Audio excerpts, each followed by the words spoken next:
The following is the short story, A Haunted House by Virginia Woolf. Whatever hour you woke, there was a door shunting. From room to room they went, hand in hand, lifting here, opening there, making sure. A ghostly couple. "Here we left it," she said, and he added, "Oh, but here too." "It's upstairs," she murmured. "And in the garden," he whispered. "Quietly," they said, "or we shall wake them." "But it wasn't that you woke us. Oh no. They're looking for it.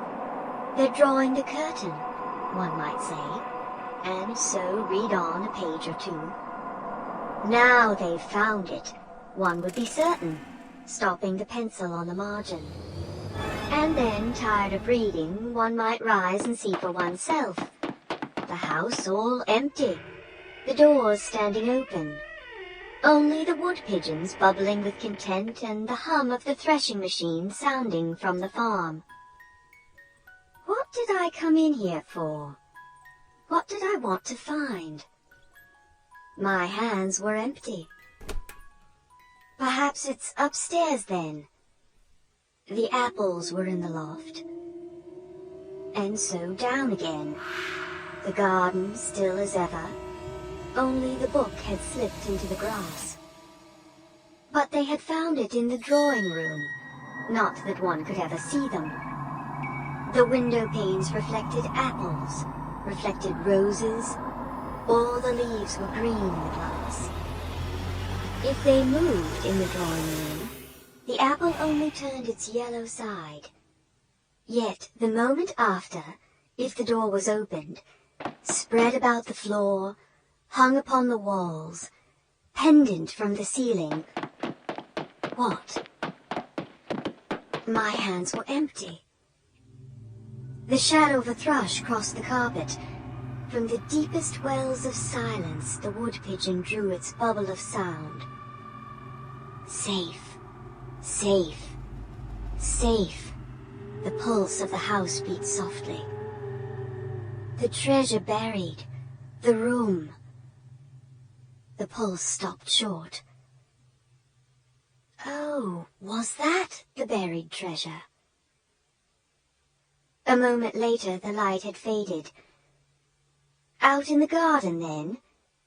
But the trees spun darkness for a wandering beam of sun, so fine, so rare, coolly sunk beneath the surface, the beam I sought always burnt behind the glass.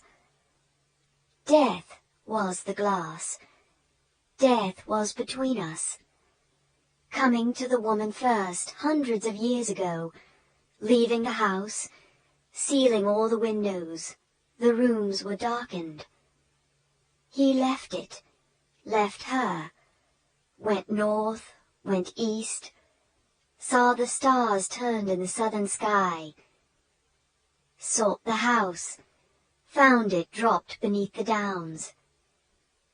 Safe, safe, safe. The pulse of the house beat gladly. The treasure yours. The wind roars up the avenue. Trees stoop and bend this way and that. Moonbeams splash and spill wildly in the rain. But the beam of the lamp falls straight from the window. The candle burns stiff and still. Wandering through the house, opening the windows, whispering not to wake us, the ghostly couple seek their joy. Here we slept, she says, and he adds, kisses without number. Waking in the morning, silver between the trees. Upstairs, in the garden, when summer came, in the winter snow time. The doors go shutting far in the distance, gently knocking like the pulse of a heart. Nearer they come, cease at the doorway. The wind falls, the rain slides silver down the glass. Our eyes darken, We hear no step beside us.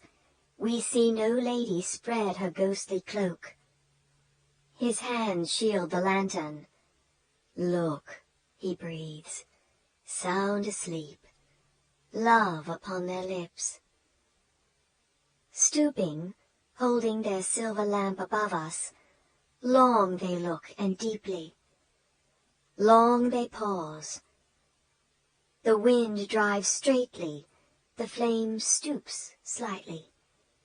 Wild beams of moonlight cross both floor and wall, and meeting stain the faces bent, the faces pondering, the faces that search the sleepers and seek their hidden joy. Safe, safe, safe, the heart of the house beats proudly. Long years, he sighs.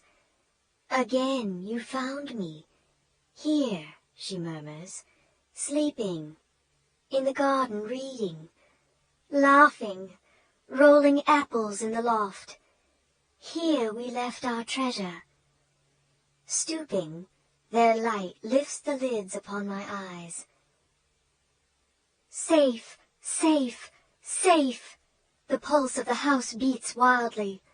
Waking, I cry, "Oh, is this your buried treasure? The light in the heart?"